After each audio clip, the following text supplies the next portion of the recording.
ട്രെയിനിൽ മുൻകൂട്ടി seat reserve ചെയ്യാത്ത യാത്രക്കാർക്ക് ബുക്കിംഗ് കൗണ്ടറുകളിൽ നിന്ന് സ്ലീപ്പർ ടിക്കറ്റുകൾ എടുത്ത് യാത്ര ചെയ്യാനുള്ള സൗകര്യം നിർത്തലാക്കിയ തീരുമാനം റെയിൽവേ റദ്ദാക്കി. യാത്രക്കാരുടെ പ്രതിഷേധത്തെ തുടർന്നാണ് ഉത്തരവ് റദ്ദാക്കിയത്. കേരളത്തിൽ മാത്രം തൽക്കാലത്തേക്ക് ഉത്തരവ് നടപ്പാക്കേണ്ടെന്നാണ് തീരുമാനം. ഇതോടെ പകൽ സമയങ്ങളിൽ സാധാരണ കൗണ്ടറുകളിൽ സ്ലീപ്പർ ടിക്കറ്റ് ലഭ്യമാകും. കൽക്കരി അഴിമതിയിൽ മുൻ പ്രധാനമന്ത്രി ഡോക്ടർ മൻമോഹൻ സിംഗിനെ പ്രതിക്കൂട്ടിലാക്കി മുൻ കേന്ദ്ര സഹമന്ത്രിയുടെ മൊഴി. കൽക്കരി വകുപ്പിലെ വിവാദമായ തീരുമാനങ്ങൾ കൈക്കൊണ്ടത് മൻമോഹൻ സിംഗാണെന്ന് വകുപ്പിൽ സഹമന്ത്രിയായിരുന്ന നാരായൺ റാവു വിചാരണ കോടതിയെ അറിയിച്ചു. ദില്ലിയിലെ CBI വിചാരണ കോടതിയിലാണ് നാരായണ റാവു മൊഴി നൽകിയത്. സഹമന്ത്രിയായിരുന്ന തനിക്ക് ഫയലുകൾ നോക്കാൻ പോലും അനുവാദമുണ്ടായിരുന്നില്ലെന്നും നാരായണ റാവു വ്യക്തമാക്കി. കൽക്കരി വകുപ്പ് മുൻ സെക്രട്ടറി അടക്കമുള്ളവർ അഴിമതിയിൽ മൻമോഹൻ സിംഗിന്റെ പങ്ക് വ്യക്തമാക്കിയിട്ടുണ്ടെങ്കിലും ഒരു മുൻ സഹമന്ത്രി മൻമോഹൻ സിംഗിനെതിരെ മൊഴി നൽകുന്നത് ഇതാദ്യമാണ്. 2009 മുതൽ രാജ്യത്തെ കൽക്കരി ഖനികൾ വിതരണം ചെയ്തതിൽ അഴിമതിയുണ്ടെന്നാണ് കേസ്. വിശാല ഹിന്ദു ഐക്യത്തിൽ NSS പങ്കാളിയാവില്ലെന്ന് G. സുകുമാരൻ നായർ. ഹിന്ദു ഐക്യത്തിന് വേണ്ടിയുള്ള ചർച്ചയിലും NSS പങ്കാളിയാകില്ല. അതേസമയം സംവരണ തത്വത്തിൽ NSS സ്വീകരിച്ച നിലപാടിന് പിന്തുണയുമായി യോഗക്ഷേമ സഭ രംഗത്തെത്തി.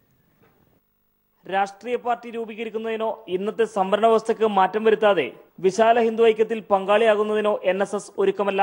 ആരെങ്കിലും അതിന് നേതൃത്വം നൽകുന്നുണ്ടെങ്കിൽ അതിൽ അവരുമായി പങ്കുചേർന്ന് ചർച്ച നടത്തുന്നതിന് NSS ആഗ്രഹിക്കുന്നില്ല.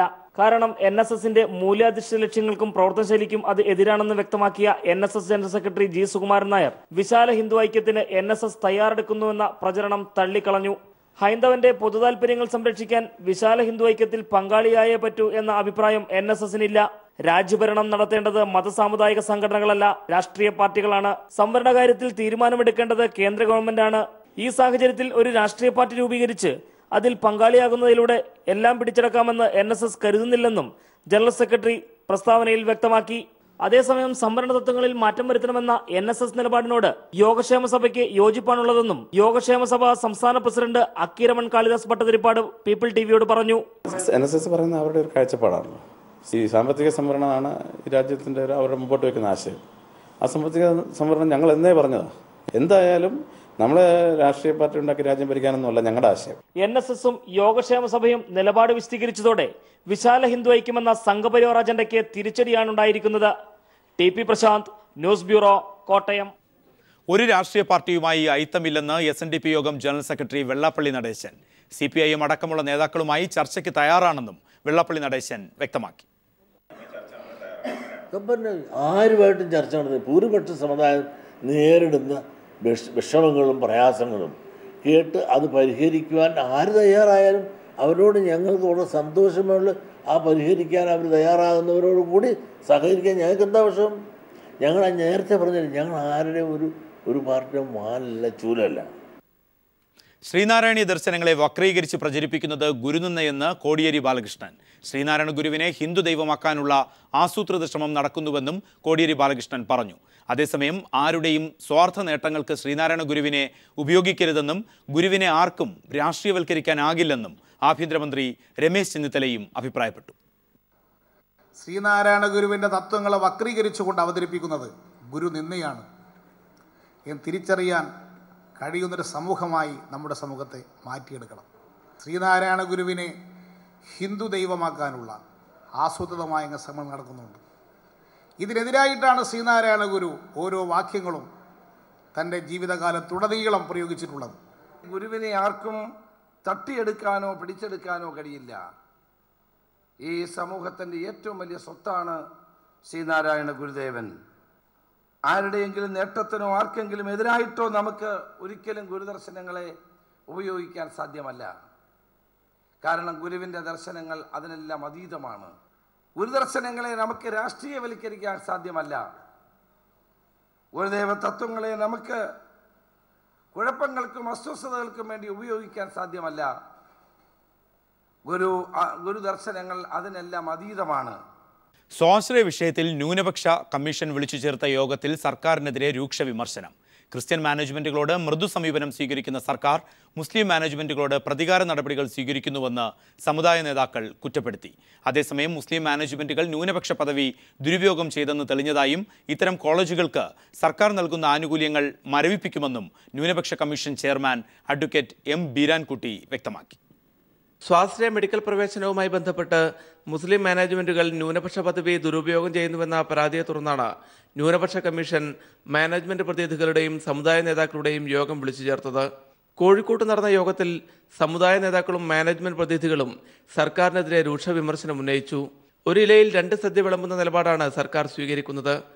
MES ഉൾപ്പെടെയുള്ള മുസ്ലിം മാനേജ്മെന്റുകൾക്കെതിരെ പ്രതികാര നടപടി സ്വീകരിക്കുന്ന സർക്കാർ ക്രിസ്ത്യൻ മാനേജ്മെന്റുകളെ പ്രീണിപ്പിക്കുകയാണെന്നും സമുദായ നേതാക്കൾ തെളിവ് സഹിതം വ്യക്തമാക്കി.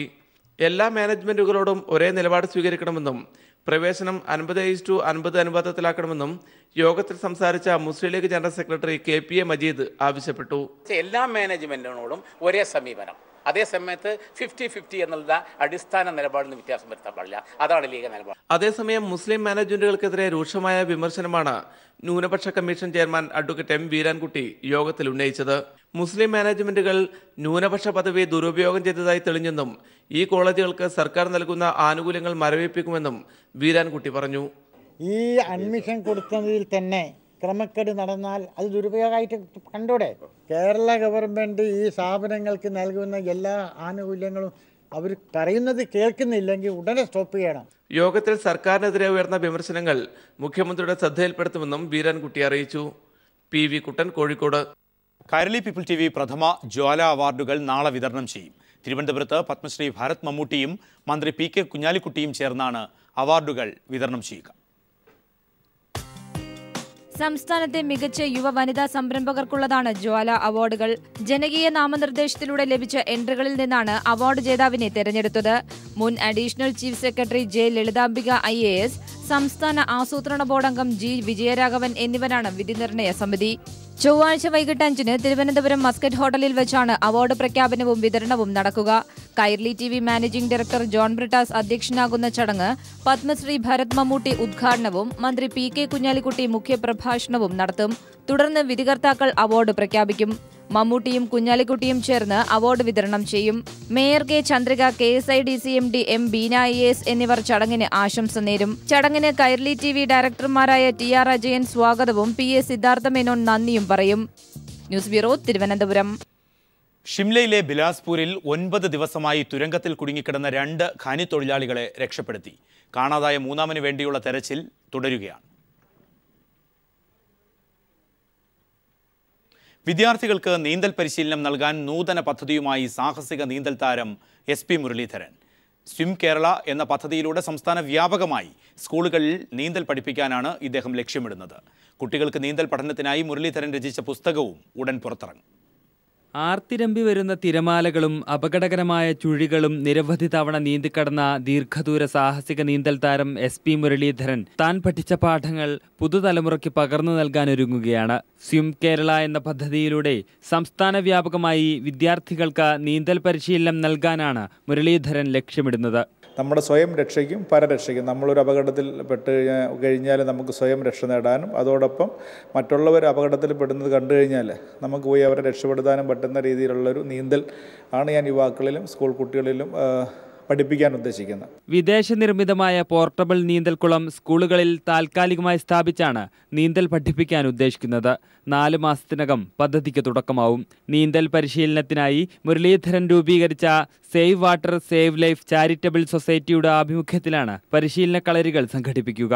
കുട്ടികൾക്ക് നീന്തൽ പാഠങ്ങൾ പകർന്നു നൽകാൻ താൻ രചിച്ച പുസ്തകം ഉടൻ പുറത്തിറങ്ങുമെന്നും മുരളീധരൻ പറഞ്ഞു. കന്യാകുമാരിയിലെ വിവേകാനന്ദ പാറയ്ക്ക് ചുറ്റും സാഹസികമായി നീന്തി ലിംക ബുക്ക് ഓഫ് റെക്കോർഡ്സിൽ ഇടം നേടിയതടക്കം ഒട്ടേറെ അംഗീകാരങ്ങൾ നേടിയ ചേർത്തല സ്വദേശിയായ മുരളീധരൻ തന്റെ അനുഭവക്കുറിപ്പുകൾ ചേർത്ത് പുസ്തകവും പ്രസിദ്ധീകരിച്ചിട്ടുണ്ട്. ഒരു സാഹസിക നീന്തൽ താരത്തിന്റെ ജീവിതം എന്ന പുസ്തകത്തിന്റെ ഇംഗ്ലീഷ് പതിപ്പും ഉടൻ പുറത്തിറങ്ങും. ജിതിൻ ചന്ദ്രൻ, തിരുവനന്തപുരം. സംവരണങ്ങൾക്കെതിരെ RSS രംഗത്ത്. നിലവിലെ സംവരണ നയം കേന്ദ്ര സർക്കാർ പുനഃപരിശോധിക്കണമെന്ന് RSS തലവൻ മോഹൻ ഭാഗവത് ആവശ്യപ്പെട്ടു. ഇതിനായി പ്രത്യേക കമ്മിറ്റി രൂപീകരിക്കണമെന്നും അദ്ദേഹം ആവശ്യപ്പെട്ടിട്ടുണ്ട്.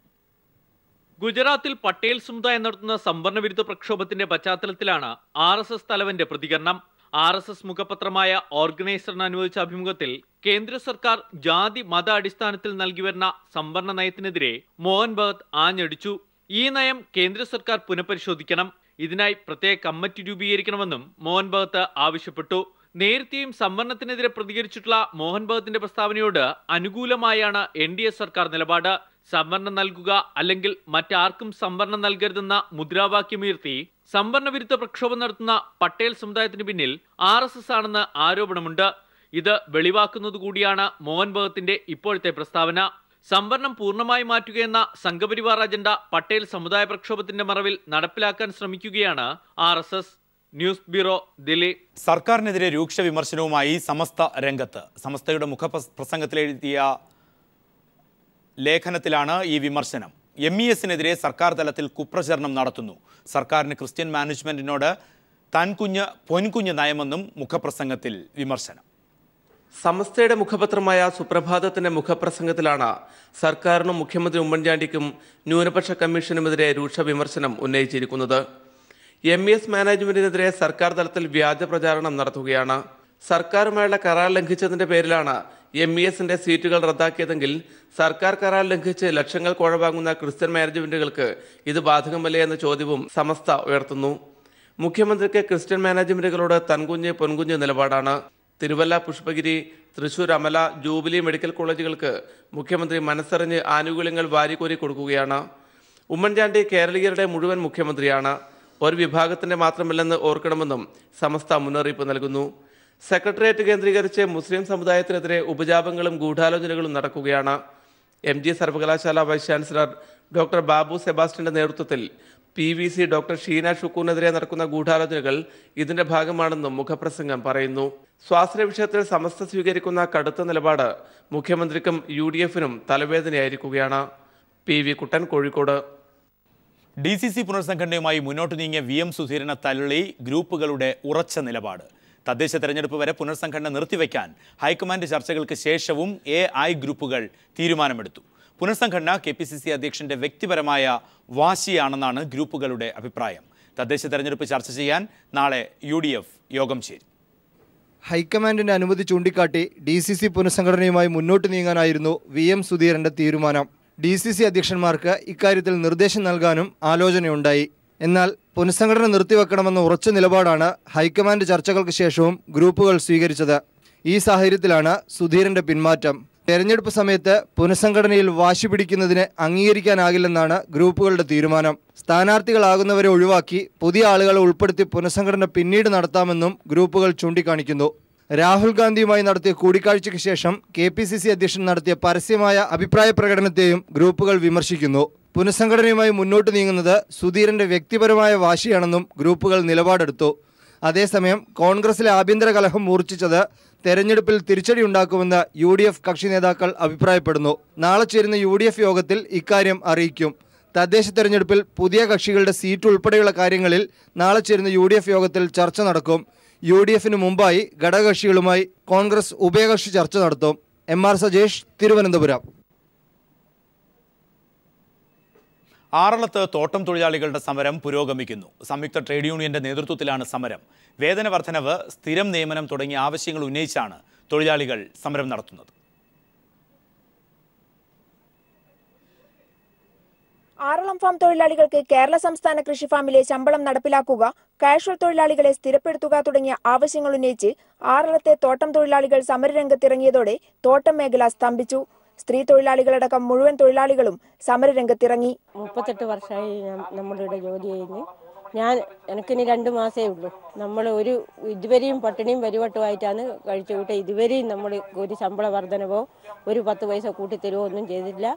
സമരം നമ്മൾ ജീവൻ പോയാലും നമ്മൾ വിജയിച്ചാലേ നമ്മൾ നിർത്തുന്നു. സർക്കാർ പ്രഖ്യാപിച്ച ആനുകൂല്യങ്ങളൊന്നും ഇതുവരെ നടപ്പിലാക്കാത്തതിനാൽ നടപ്പിലാക്കുന്നതുവരെ സമരം നടത്താനാണ് സംയുക്ത തൊഴിലാളി യൂണിയന്റെ തീരുമാനം. തീരുമാനം നടപ്പിലാക്കുന്നതുവരെ മറ്റൊരു ചർച്ചയ്ക്കും തയ്യാറല്ലെന്നും തൊഴിലാളികൾ അറിയിച്ചു. സർക്കാർ ആവശ്യങ്ങൾ നടപ്പിലാക്കിയില്ലെങ്കിൽ സമരത്തിന്റെ മുഖം മാറുമെന്നും അതിന് ഉത്തരവാദികൾ സർക്കാർ മാത്രമാവുമെന്നും തൊഴിലാളി സംഘടനാ നേതാക്കൾ അറിയിച്ചു. ഇപ്പോൾ നടന്നുകൊണ്ടിരിക്കുന്ന സമരം സമാധാനപൂർണ്ണമാണ്. സെപ്റ്റംബർ 30-ാം തീയതി കഴിഞ്ഞ് ഒക്ടോബർ 1-ാം തീയതിയോടുകൂടി അതിശക്തമായ സമരം. ആ സമരത്തിലുണ്ടാകുന്ന എല്ലാ പ്രത്യാഘാതങ്ങൾക്കും സർക്കാരും ബന്ധപ്പെട്ട ഡിപ്പാർട്ട്മെന്റും മാത്രമായിരിക്കും ഉത്തരവാദി. ഇപ്പം പൂർണ്ണമായി ആളപ്പാവിന്റെ പ്രവർത്തനം സ്തംഭിപ്പിക്കത്തക്ക നിലയിലാണ് സമരം ആരംഭിച്ചിട്ടുള്ളത്. അധികൃതരുടെ ശ്രദ്ധ പിടിച്ചുപറ്റുന്ന തരത്തിൽ കൂടുതൽ രൂക്ഷമായ നിലത്തിലേക്ക് സമരം കൊണ്ടുപോകണമെന്നുള്ള ആഗ്രഹിക്കുന്നത്. ഇത്തവണ തീരുമാനം നടപ്പിലാകുന്നതുവരെ സമരവുമായി മുന്നോട്ട്. അതാണ് തൊഴിലാളികളുടെ തീരുമാനം. ആറളത്തു നിന്നും ക്യാമറമാൻ ജയൻ കല്യാശ്ശേരിക്കൊപ്പം PV ജോഷില. ഹാരിസൺസ് കമ്പനിയിലെ തോട്ടം തൊഴിലാളികളുടെ പ്രശ്നങ്ങൾ പരിഹരിക്കുന്നതിനുള്ള 3-ാം ഘട്ട ചർച്ച നാളെ നടക്കും. സൂര്യനെല്ലിയിൽ നടക്കുന്ന ചർച്ചയിൽ തൊഴിലാളികളും തൊഴിലാളി സംഘടനാ പ്രതിനിധികളും കമ്പനി അധികൃതരും പങ്കെടുക്കും. അതിനിടെ ഉപരോധ സമരം 8-ാം ദിവസവും പുരോഗമിക്കുന്നു.